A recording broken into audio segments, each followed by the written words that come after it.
हमारा अनुभव है। आचार्य तुलसी मेवाड़ में, उदयपुर जिला में चतुर्मास कर रहे थे। प्रेक्षा ध्यान का शिविर था। महाराष्ट्र से एक परिवार आया ध्यान शिविर में भाग लेने के लिए।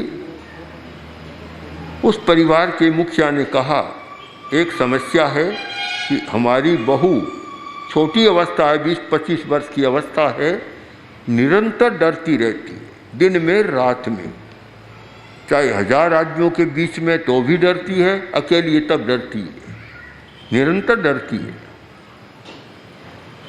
तो फिर हमने भावना का प्रयोग किया, अभय की अनुप्रेक्षा का प्रयोग किया। 10 दिन में एकदम परिवर्तन हो गया।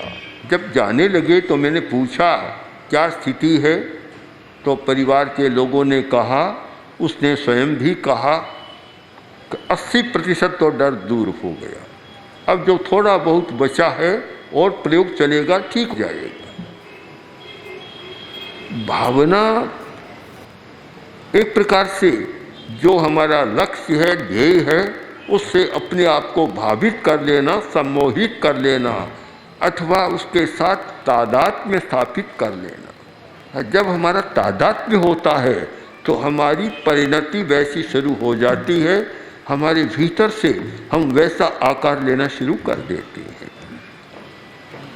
तो फिर आया कि अशांतस्य कुतः सुखम, जिससे शांति नहीं है वहाँ सुख कैसे होगा। बहुत गहरा संबंध है। लोग कहते हैं आज सुख के साधन बहुत हैं, थोड़ा संशोधन करना चाहिए, शब्द का प्रयोग भी हम कैसे करें। सुख के साधन नहीं, जितने पदार्थ है वे हमारी सुविधा के साधन है। सुख तो है कहाँ, बड़ा कठिन हो रहा है, सुख होना तो बड़ा मुश्किल है। शांति के बिना सुख हो नहीं सकता। जब मन अशांत है तो सुख की कल्पना ही नहीं कर सकते, वह हो भी नहीं सकता। अशांति में सुख कभी नहीं होता। आप स्वयं अनुभव करेंगे, जब कभी मन में अशांति है, दिमाग अशांत है, सारी सुविधा की सामग्री मिल जाने पर भी सुख का अनुभव नहीं होता, तो अशांत को सुख नहीं होता। तो शांति और सुख दोनों पर हमने विचार किया। सामान्यतः सुख पर विचार करें कि हर आदमी सुख चाहता है, शांति को गौण कर देता है। पर सच्चाई यह है कि शांति के बिना सुख नहीं होता, और शांति भावना के बिना नहीं होती। भावना चित्त के समाधान के बिना नहीं होता। एक पूरी श्रृंखला है, कार्य कारण माला है कि एक के बिना दूसरा नहीं होता। तो हम प्रारंभ कहाँ से करें?